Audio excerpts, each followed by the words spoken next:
And welcome to Mike Ferry TV. It is the week of July 30th, last day of the month, or probably close to the last day of the month. Okay, we just completed our Superstar Retreat in Las Vegas, and for those of you that were there, thank you. It was probably our best retreat ever because we had the best people, the best audience, the most receptive, the most excited, enthusiastic, and energized and ready to learn people. And if you weren't there, I'm sorry you weren't there, but guess what? Next year is available now. Okay.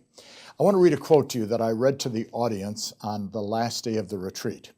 I wrote, "Don't get mad at me over this particular point.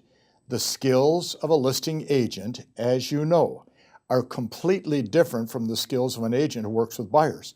Both skill sets are important. However, one skill set takes stronger abilities, and that skill set revolves around listing property." So what I'm going to do a series over the next 5 or 6 weeks. I want to take you through the skills that we keep teaching agents that want to list property. Now, you're going to say, well, I don't want to list property. Fine, don't list property. Keep your production down if you want, because the fastest way to keep production down is drive buyers around all the time. The fastest way to build a business that is predictable, duplicatable, productive, and profitable is to list property.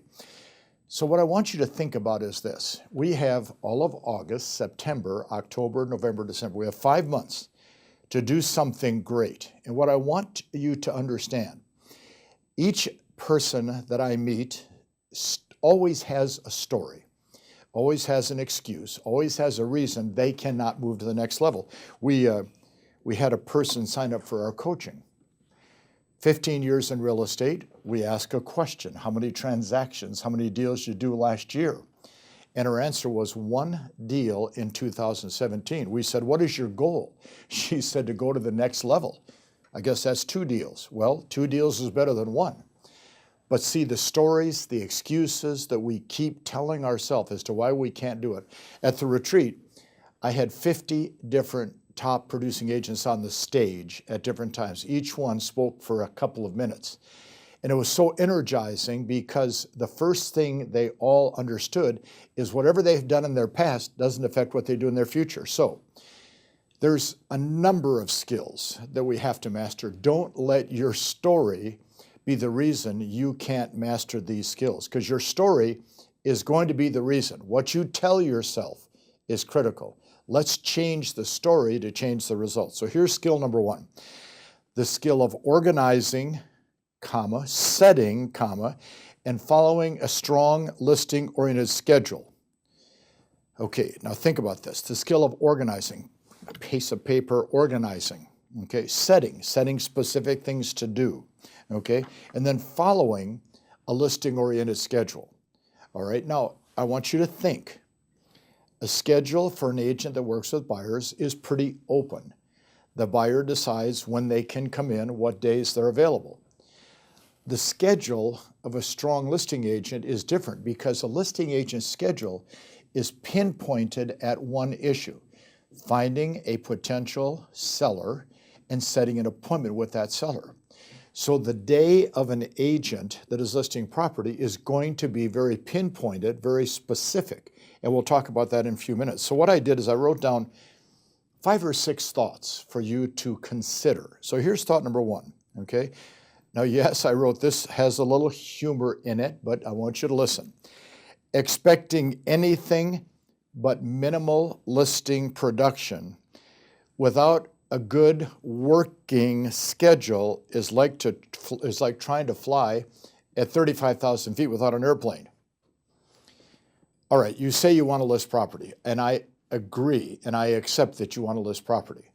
Trying to list property without a listing schedule is almost important. So, watch, I have to prospect, I have to do lead follow-up, I have to pre-qualify, I have to go on appointments. How much of your day is spent in those 4 activities? Watch, expecting anything but minimal listing production without a good working schedule, it doesn't work. I have people say to me all the time, I want to take 4 listings a month. I said, let's get them. What is your day like? And that's the look that I get. They go, what do you mean, what is my day like? What do you do from the time you get to the office to the time you go home?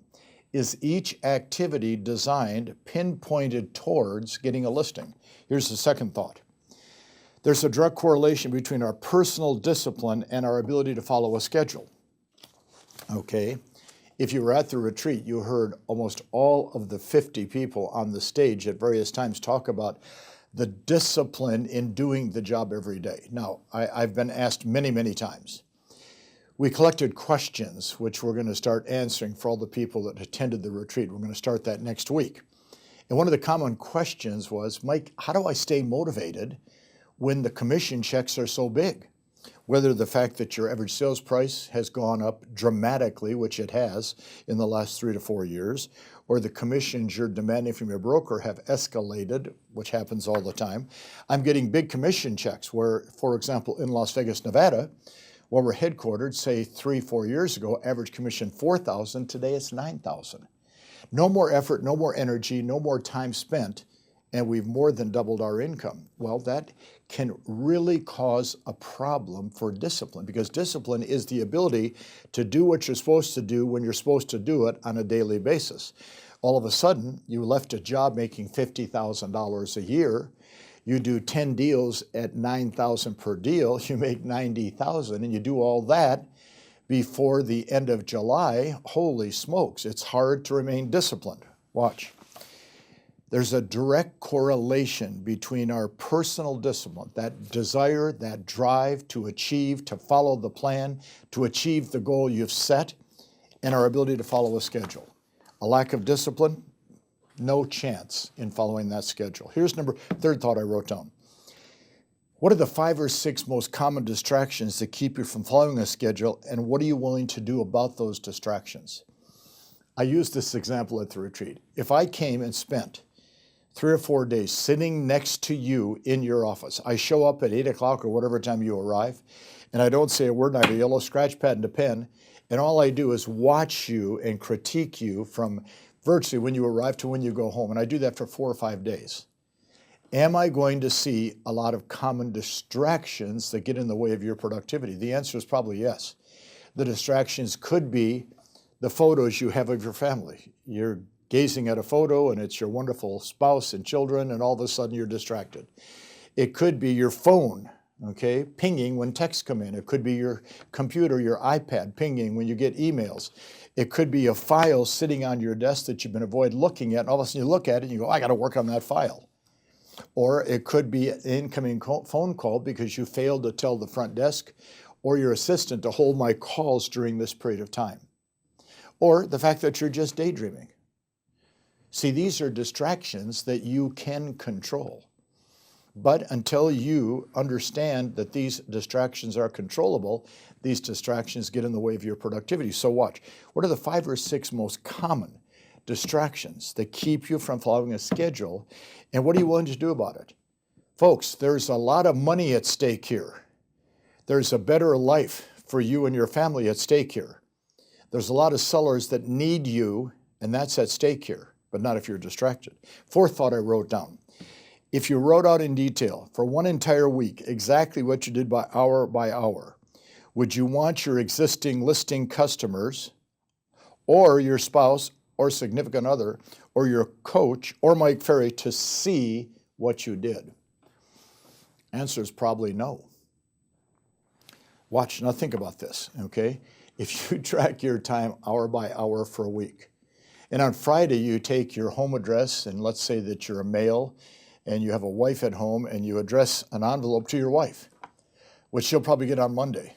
And there's a cover letter. Honey, this is what I did last week. I just wanted you to know. And she looks at your schedule. Is she going to cook you a big, super fantastic dinner to celebrate?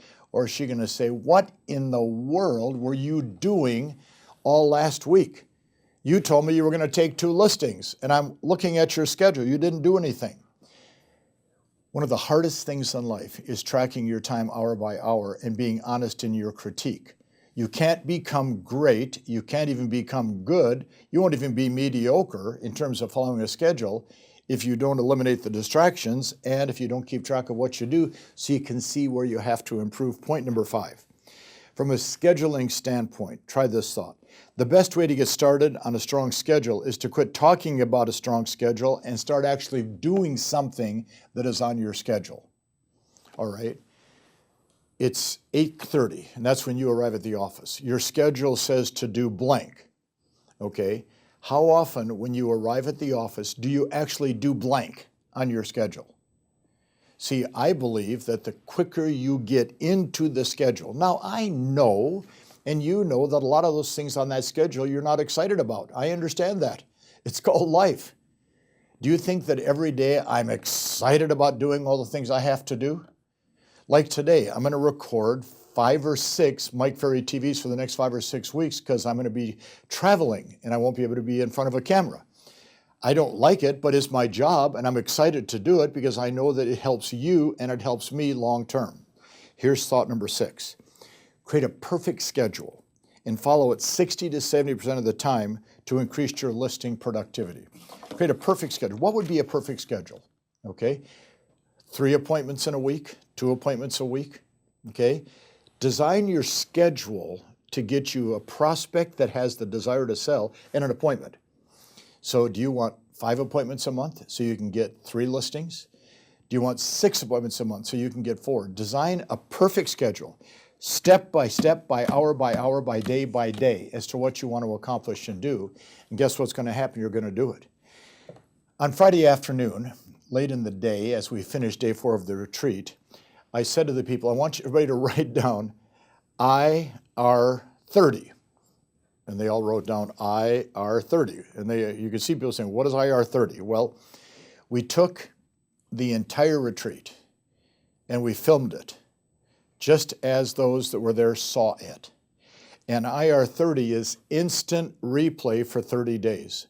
Starting August 1st, all the attendees that went to the retreat, those that actually attended and showed up, they can stream for the entire month, all 4 days of the retreat, for a grand total of $100.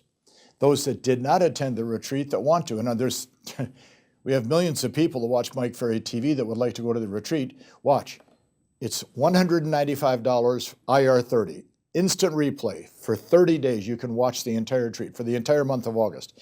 Go to the website, go to my front page, scroll down 1 page. It says IR30, okay? Then there's a little form you can fill out. Press the form, and you have then purchased for either $100 or $195 the entire Superstar Retreat that we just completed. Again, for those that were there, we cannot thank you enough. For those that weren't able to attend, I'm glad that you're watching Mike Ferry TV, and I hope that you choose to watch the retreat through your personal computer, iPad, on your personal time. Thank you for this week. We're going to continue next week on the skills. Have some fun.